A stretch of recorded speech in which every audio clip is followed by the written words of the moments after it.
Good morning, good afternoon, good evening, wherever in the world you might be. I am Nicole BC, and you know everything.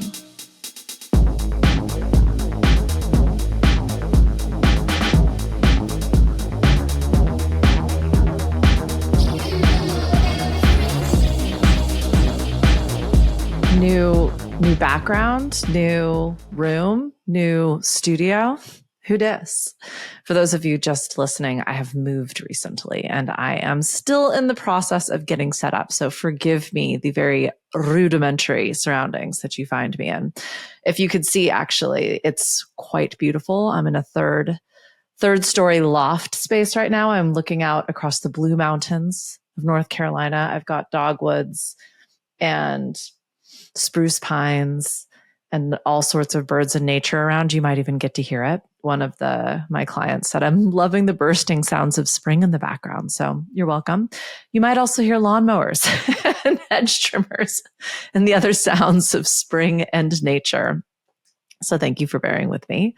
This one is coming in hot, rudimentary surroundings because not quite set up yet, but really wanted to honor what felt like a fun little episode to dive into. As you know, I'm constantly looping on different ideas and concepts, especially when I hear them repeated back at me in many of my different conversations and the different people that I get to work with who are all around the world, who are in completely different places in their business and in their lives. And it never ceases to amaze me that we all somehow seem to be looping on the same topics in the same time frames. So regardless of when you're tuning into this, my sense is this is exactly what you needed to hear. And today we're going to be talking about potential, but very specifically smothering potential. And this week's episode is mothering potential.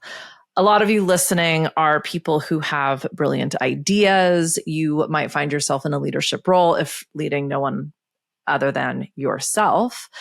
But you might have a team, you might have a community, you might have an organization, or you might be working with a handful of people in some type of a co-op or gathering to try and figure out how to solve some problems, right? And you might be balls deep to this process. So you're really going to feel what I'm talking about today. But a client and friend of mine was talking about a relationship and their unwillingness to mother the potential. And I got the ding, ding, ding. This needed to be an episode because it was such a fruitful conversation. And I know it really resonated with me, and I'll get into that. But I have absolutely smothered possibilities by mothering potential. And it's such an innate way of leading, especially as you get older. The people around you stay the same age. So we're going to get into it today. I think this is going to have a little of something for everybody tuning in right now. But I am personally going to be drawing a line in the sand. I will not mother your potential, and neither should you, my friend. It's a real leadership trap because when we step up to manage a team, a business, even a vision or an idea, the insecure, like knee-jerk, default, unconscious way, I think, of embodying the confidence that one might assume they need in order to step out in front of the crowd and go, hey, all y'all, you should follow me. It shows up like over-functioning, right? And we can see the undeveloped greatness that is all around us, whether it's in the people or the idea or the situation, the environment, the problem yet to be solved. And we go into this like over giving, overextending, overdoing, micromanaging, right? Over checking in. And it's totally normal. It's totally natural. Everybody does it. And let's just call it what it is, mothering. You see the light, so you hold everyone's hand in the dark. You feel the brilliance, so you carry the weight when things get heavy. You want everyone to rise, so you keep pulling them up instead of letting them stand. Here's the hard truth. You can't nurture someone or something into its full potential. You can't nurture them into their power. not when they haven't chosen it, not when they're still waiting to be saved, supported, helped, approved of, or just told they're doing a great job. Everyone and everything needs clarity in order to feel seen, but it's through challenge that the growth appears. And we all need space to grow the fuck up. So let's remember that when we don't trust someone or something to evolve into its full potential, we're not mothering them. We're demeaning them. We're defeating them before they even got started. I talk a lot about this in the energy leadership episode, specifically in regards to energy level 4. That is actually where like the mothering, charitable, altruistic energy, that real like kind of heart-led, if you will, energetic level resonates with this. And the challenge is that we want to solve problems. But by labeling something as a problem, we are inherently judging it. Level 5, level 6, we start to rise up to this perspective that we understand it's a challenge. It is potentially, I like to describe them as conundrums, as in we are experiencing something that's not ideal and we haven't yet figured out how to remove that, how to pattern interrupt, right? How to get that not ideal thing to keep from happening over and over and over again. But the difference between those levels of energy, levels 5 and 6 and level 4, is that at level 5 and 6, we know there's an opportunity. We have just yet to discover it. Level 4, we're kind of in this place of like, this is bad and I can fix it. And we take ownership of a lot of things that just don't belong to us. And that's when we start to get into this almost codependent victimization, savior triangle, like the hero, victim, savior, right? Because we can only solve things within our own domain.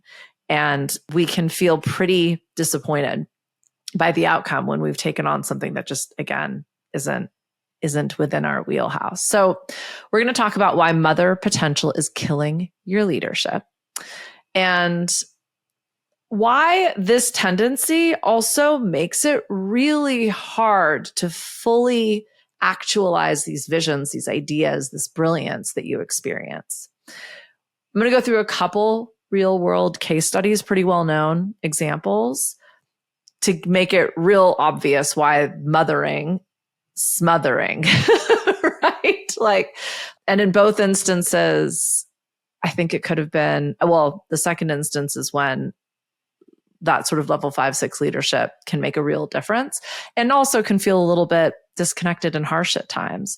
It's that space that you're giving people to really step into the full possibilities available to them. So these insights will help, I hope, to illuminate what creates empowered, self-led, autonomous, sovereign beings and businesses.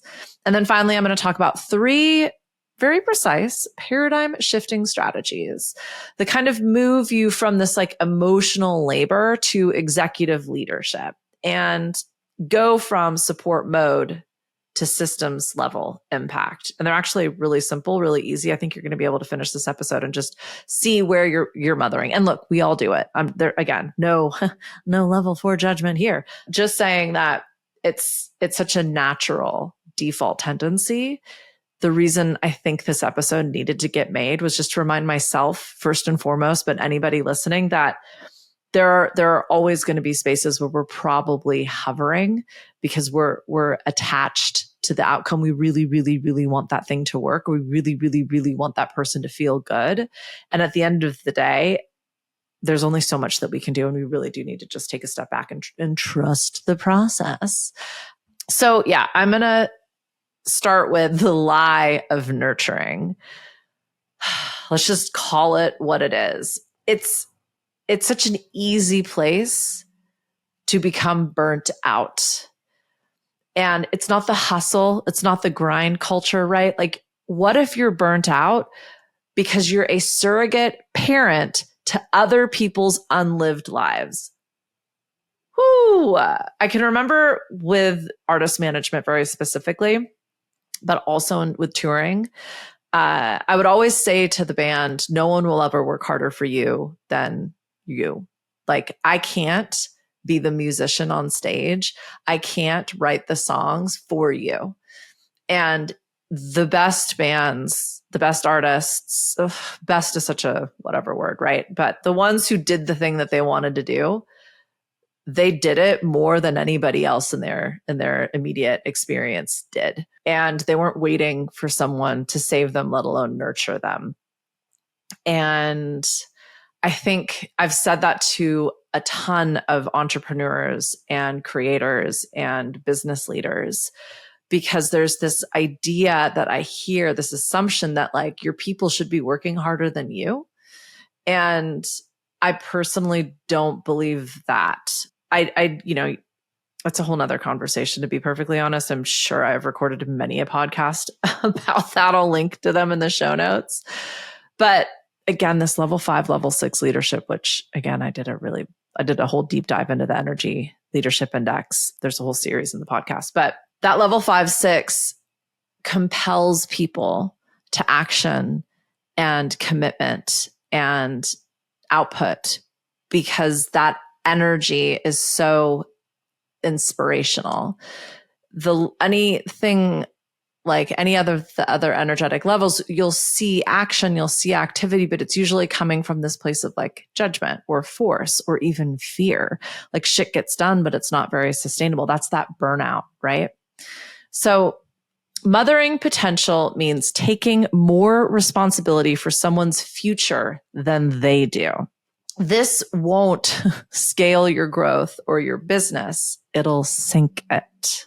There's just a huge difference between mentoring and mothering. And I think I'm going to kind of differentiate those two to give you different places to step in and out of, to just kind of feel the difference, because that's what it's going to come down to. Those two activities, mentoring and mothering, can look exactly the same. They can sound exactly the same. When I'm in my mentorship roles with my SCORE people, the way that I am providing structure and support is very different than if I'm talking to like one of my girlfriends who's going through an emotional situation, right?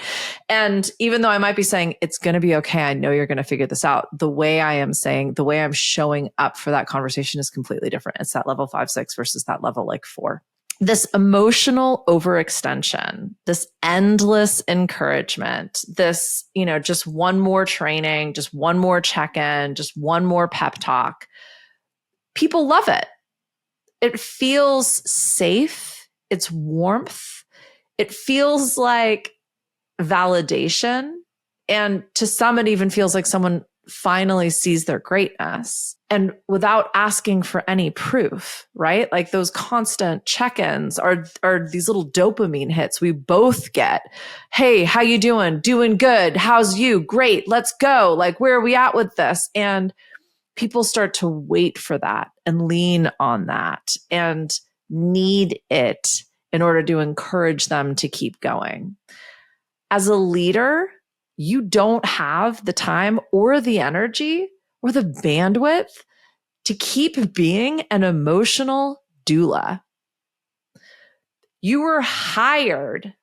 In fact, you might have been born to build worlds, not babysit. I work with a lot of people who have clients, and this is in a ton of different capacities. So often I find the leaders are over-delivering, overextending, over scope, the people who own the businesses. It's not even their client account success managers or their project managers or their proposal and what's the word I'm looking for? Quality control. Like, no, it's the actual leader anticipating and therefore assuming the client needs something or wants something that isn't in an agreement, wasn't discussed. And the client, a lot of the times, doesn't even get what's going on to a level that they're going to understand and recognize all of the overs that are occurring, right? And then my leader has a team that's burnt out and exhausted and is feeling slightly undermined because they've been told one thing and are now expected to do something completely different, and very often on a timeline that feels kind of unachievable. And then the leader is resentful because no one can read their mind, most especially the client. And it's giving, mother trying to get out the door in the morning and get the kids fed and dressed and pleasant and ready so that she can get to her yoga class. But like nobody knew she was trying to go to yoga that morning. Right. Like, and then everything's against her and no one's supporting her and she should just go eat worms. This could also very much be a dad. Absolutely. We so often take responsibility for everything happening around us so we can control it. And I know you know what I'm saying when I call out the fact that not only is this not possible, it is smothering. And it's going to make you feel like you've lost even before you got out the door. When we mother potential, it looks noble. And if you've worked with me, you've heard me say so many times, as we evolve and as we grow and as we develop as leaders, our martyrdom dresses up in like the flyest outfit. And we would never recognize it for what it is, us crawling up onto some hill with our white flag to die on. It seems supportive. It seems emotionally intelligent. It feels connected. But it's actually, what is it? A lamb and or a wolf in lamb's clothing, a wolf in sheep's clothing. It's just control freak, my friend. You've got a micromanaging kink, and that's coming from a place of doubt and fear. Deep down, when you're over nurturing someone else's growth, you're protecting your ego, not their evolution. You're scared of being irrelevant or unloved or unnecessary. That's the shadow of the mother archetype. She doesn't let go. She feeds and feeds and needs until the person forgets how to do it themselves. And I know an adult living in a basement right now with their parents or parent upstairs. And you wonder, how did this happen? It's mothering potential, my friend. This one kind of blew me away. And I know you know Dr. Gabor Mate.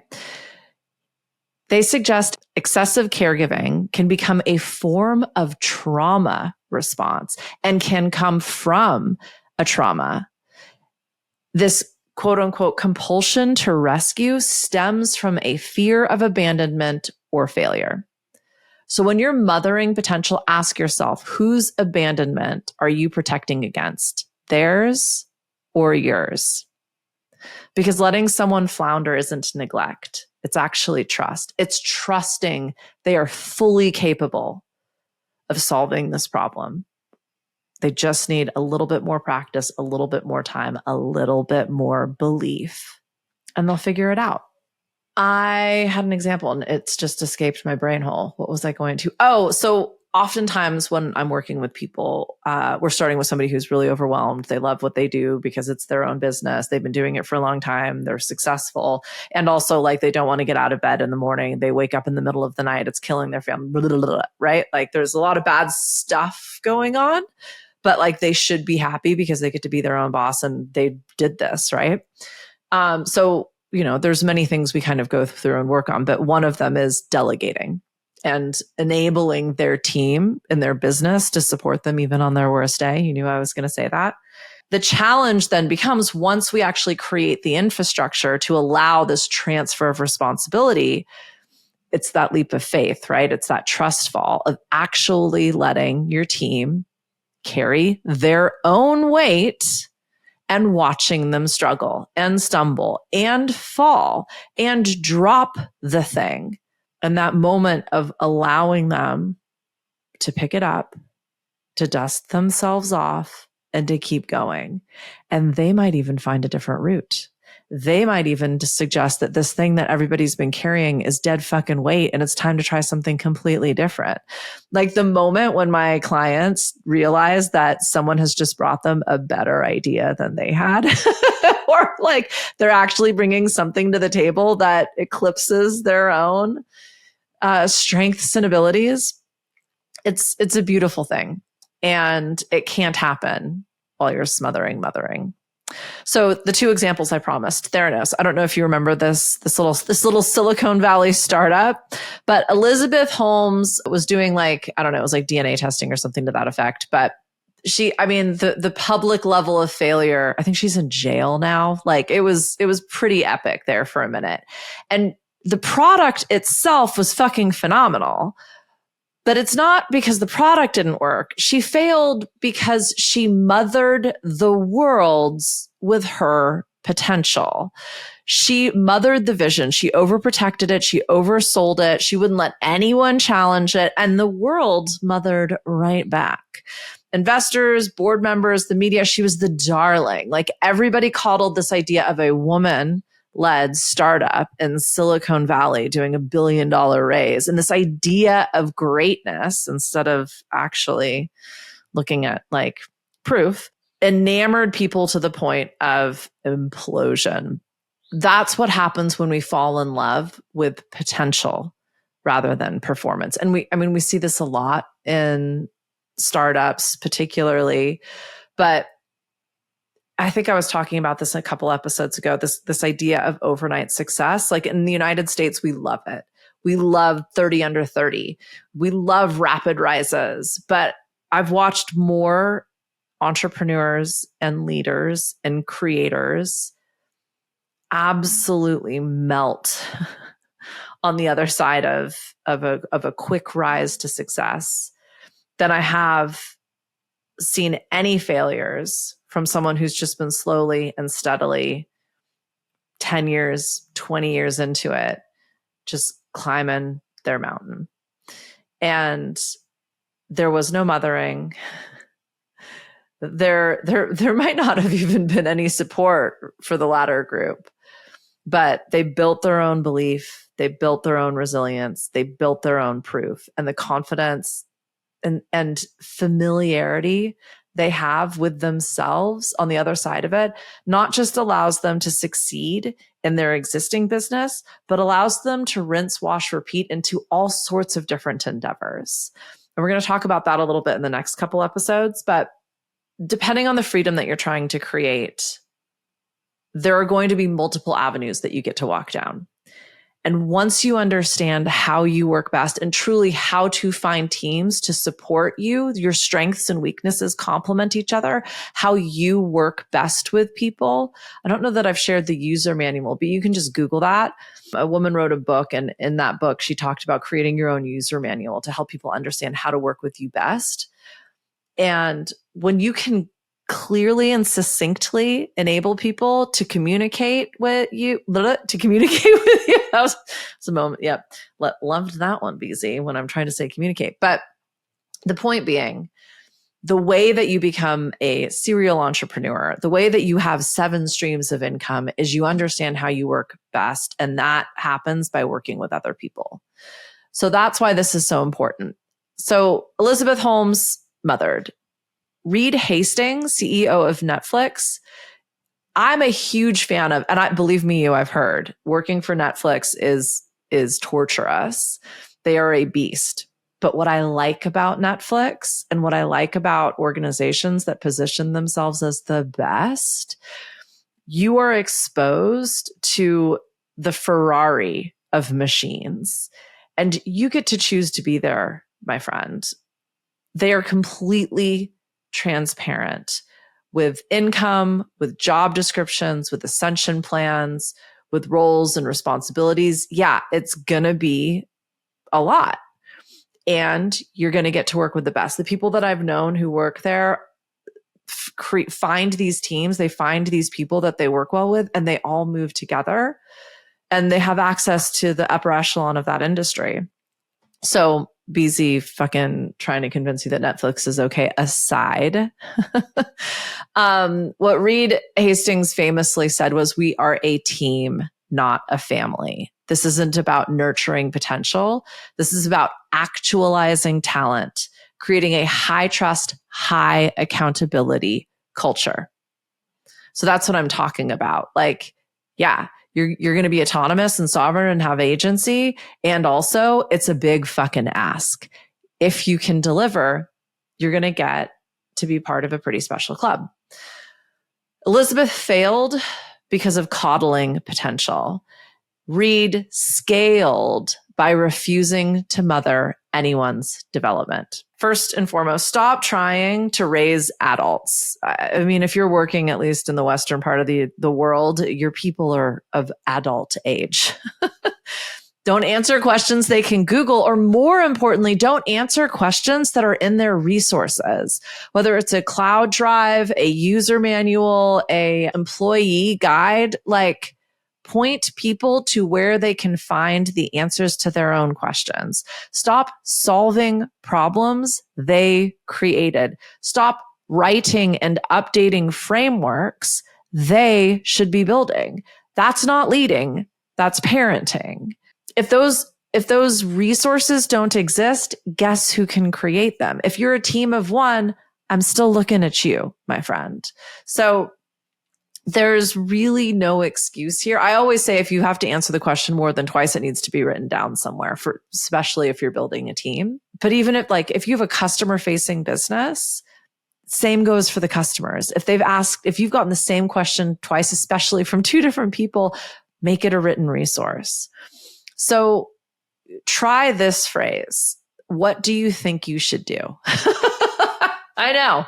Fucking mind blowing, right? I've been saying this actually with a client recently. By who, by when, or what? It's a great way to start building accountability into your culture. Say this 3 times a day. What do you think you should do? By who, by when, or what? Train people to trust themselves and not just look to you, mommy, daddy, to save them. I know it feels really good to be the hero. Like, I think that's actually where, when my clients really start with delegating, once we move past the trust fall, and believe me, they get dropped a few different times. It's fine. They're all still surviving and living to tell the tale. But then there's this lonely, my team doesn't think I am the bee's knees anymore. And that's a perfectly valid pity party to throw yourself. What I will say is if you don't think you're the bee's knees, if you don't recognize how truly special the talents and magic you bring to the table are, they certainly can't. But when they start focusing on their jobs and the future and building your business for you, they're also not there to just validate and reflect back how great you are or how much power you have and can extend over them. So these are some very real struggles that leaders experience. And whatever might be coming up for you, firstly, just recognize it. It's okay. It doesn't make you a bad or weak person, but give yourself some space to unpack that a little bit later. What is it that you're really seeking from your team? Is it a job well done, or is it that they can read your mind? And why? Why should they be able to read your mind? What is that supposed to prove? Are you hiring a whole bunch of people that are little mini-me's because maybe they could read your mind? But again, why would you be doing that? I know it feels good. And there's no judgment to any of these answers. Yeah, I want to feel good in my business. Yeah, I want to surround myself with people who agree with me and reinforce me. Okay, cool. Just get clear on it. You'll hear me say that over and over again. All you need to do is just bring awareness to it. What is my real motivation here? And then you can fulfill it, right? So lastly, replace nurture with provocation. Provocative leadership is asking, what future are you unwilling to claim? What growth are you resisting right now? What truth do you need to hear but don't want to? I just went through this with a new client, and I call them my board of trustees. There's a handful of people I'll reach out to because I make decisions very quickly. And I also have the martyrdom thread running through my little bleeding heart. I don't know if that makes sense, but you get what I'm trying to say. And the first 3 people I called, I knew would tell me it was a bad idea. And I did not want to hear that because I really wanted to make this work. And I really wanted to bring in some new work. And it was a beautiful organization, so on and so forth. But there's so many reasons it didn't make sense. There's so many reasons it did. And they were so, again, nobly dressed and beautiful and hit me right in the heart. You need to just understand what your blind spots might be so that you can then have people shine a light in there, right? The kind of truth telling I'm talking about is the opposite of mothering. It doesn't feel good, but it connects you to, I was going to say your goals, but like your true self, that authenticity everybody keeps talking about. That's what I mean by just being aware of it. It doesn't matter what your motivations are or what your desires are, what your goals are. What matters is if you're clear, because that's how you're going to achieve them as efficiently as possible. It's going, what do I really want? What do I really need? Okay, now you'll hear me say, what is the energy I need to embody in order to achieve that? Like I said, levels 5 and 6, beautiful for leadership. Level 4, beautiful for altruism and connection. Level 3, beautiful for budgeting and timelines and project management. Level 1, 2, beautiful for taking a time out. Like they all have their advantages and disadvantages. The question just becomes, what do you want? And then which level is most advantageous for me to achieve that? Perhaps a way for you to just kind of play with this is in the next time you're working with someone in your immediate experience. So like a client or an employee or maybe one of your own board, tune into like, what's the thing you want to say that you're not saying? What's the question or the comment you're avoiding? And write it down and then ask yourself, if it's my job to create success here, if I weren't nurturing, would I name this? Would I say this out loud? So, like I said, a couple of fun things to do to practice and figure out, am I mentoring or am I mothering? So moms tend to chase, over-explain, know it all, right? Mentors, like, they're kind of just sitting there doing their own thing. And you are invited to create an opportunity with a mutually beneficial exchange if you want to get their attention and their experience and their advice and their connections, right? So I encourage you to spend 1 hour this week in quiet time. You can call it silent strategy time. But whether you need to put that on your calendar to carve it out, phones and do not disturb, your emails are closed, you're not looking at anything, and just start to see what comes up. The worries, the I need to check on, the things that have gotten forgotten, the urgent, albeit not impactful admin, the desire to like get to social media. I mean, we've all done it. We've all like tried to take that full hour, right? But the reason I'm asking you to do this is that like hit of trying to check in on something and someone, that's the mothering. Once you get on the other side of it, I'll often tell people, like, especially when we first start working with each other, just get it all out. It'll probably take you about a week, but have a running notepad next to you. I'm indicating towards mine right now, if you're just listening. And then like, as you're working and the distraction, the check-in, the mothering energy shows up, you can just write it down. The seasoned, wise mentor is going to look at that stuff. They're going to pick the impactful things, the things only they can do, and they're going to schedule it. They're going to delegate everything else unless it's going to take less than 2 minutes. And then they'll put that on their calendar for the end of the day and just bulldoze through it. Do you see the difference between those two approaches? So activity number 2, I've said draw a line in the sand, but what I'm going to ask you to do now is kill it. Kill the old patterns, death to codependence. Write down 3 nurturing habits, these noble activities that you need to kill off. Maybe it's answering late night texts. I put my phone into sleep mode at 7 p.m. Of course, I'm going to look at my phone, but nothing's going to get my attention.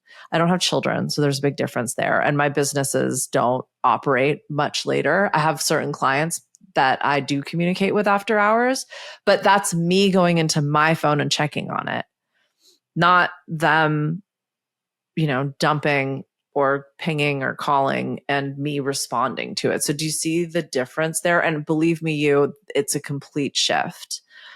So maybe it's tolerating mediocrity. Maybe it's patting someone on the bum for just doing their job.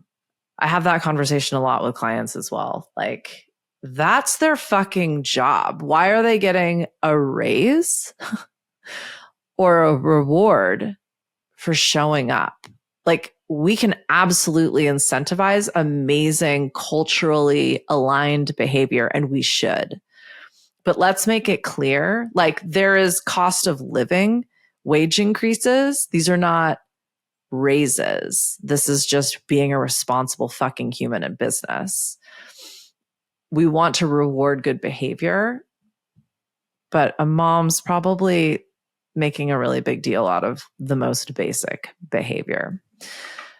So we talked about provocative leaders. Write down 3 nurturing habits you have, checking in with everybody. One of my clients had a one-to-one FaceTime meeting with every single one of his employees once a month. He had over 100 employees. I was like, dude, that's like 2 full-time weeks. We cut it out. I'll just leave that story there. But think of this provocative standard that you could set instead of the mothering activities.